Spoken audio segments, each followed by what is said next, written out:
ఇక జమ్మూ కాశ్మీర్లోని పహల్గామ్లో జరిగిన ఉగ్రదాడిపై పాకిస్తాన్ను ఇండియన్ ఆర్మీ హెచ్చరించింది. భగవద్గీత ఫోటోతో పాకిస్తాన్కు ఇండియన్ ఆర్మీ సందేశం పంపింది. పహల్గామ్ దాడికి ప్రతీకారం తప్పదని భారత సైన్యం వార్నింగ్ ఇచ్చింది.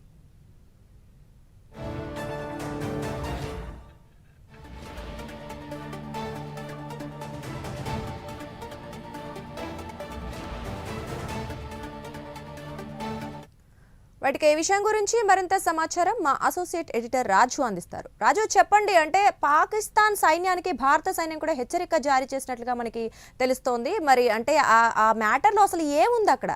ఏ విధంగా హెచ్చరించారు? ఏమని వాళ్ళు చెప్పడం జరిగింది? మనం చూస్తున్నాం, army chief general Upendra Dwivedi వాళ్ళ వైస్రాయ్ వ్యాలీని సందర్శించేటటువంటి సందర్భంలో అక్కడ ఉన్నటువంటి ఆర్మీ స్టాఫ్ తోటి ఆయన ఒక సమీక్ష కూడా నిర్వహించినటువంటి పరిస్థితి.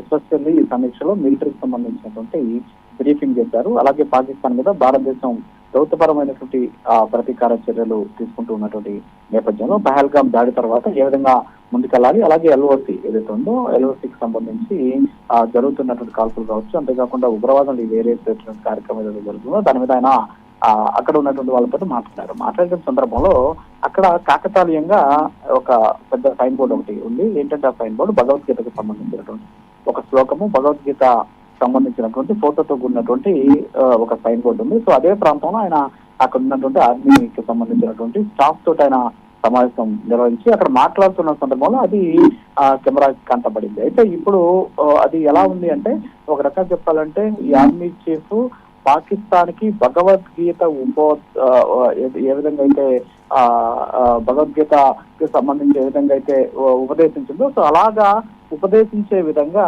అది ఆయన వార్నింగ్ ఇచ్చినట్టు అది ప్రస్తుతానికి సోషల్ మీడియాలో కావచ్చు, అంతేకాకుండా నేషనల్ మీడియాలో కూడా దీని మీద విస్తృతమైనటువంటి చర్చ నడుస్తుంది. ఖచ్చితంగా పాకిస్తాన్ కి సరైనటువంటి రీతిలో బుద్ధి చెప్పబోతున్నారు. సర్జికల్ స్ట్రైక్ ఉంటుందా, లేకపోతే యుద్ధం జరుగుతుందా, లేకపోతే ఇప్పటికీ ఆర్మీకి సంబంధించినటువంటి స్టాఫ్ అంతా కూడా అప్రమత్తమైనటువంటి నేపథ్యం ఒక పక్క, మరో పక్క మొత్తం కూడా అంటే యుద్ధానికి సన్నద్ధం కావాల్సినటువంటి అన్ని చర్యలను కూడా భారత ఆర్మీ చేస్తూ ఉన్నటువంటి సిచ్యువేషన్. మరి ఈ నేపథ్యంలోనే ఈ ఫోటో ఇప్పుడు హైలైట్ అయింది.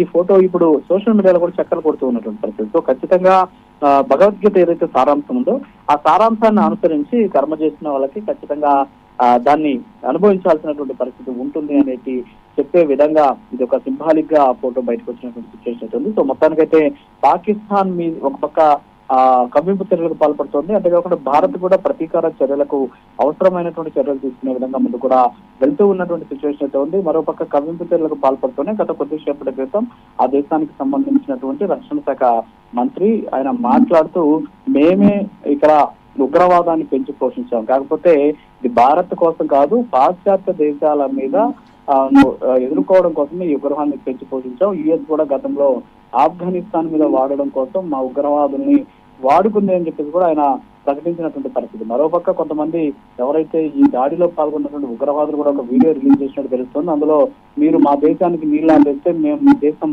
ఊపిరి ఆపేస్తాం అని చెప్పేసి కవ్వింపు చర్యలకి పాల్పడుతూ ఉన్నటువంటి పరిస్థితి. సో ఓవరాల్ గా చూస్తే భారత్ పాక్ మధ్య యుద్ధ మేఘాలైతే కమ్ముకుంటూ ఉన్నాయి. దానికి అవసరమైనటువంటి చర్యల్ని రెండు దేశాలు కూడా తీసుకుంటూ ఉన్నటువంటి సిచ్యువేషన్ కనిపిస్తోంది. Durga, right, thank you Raju.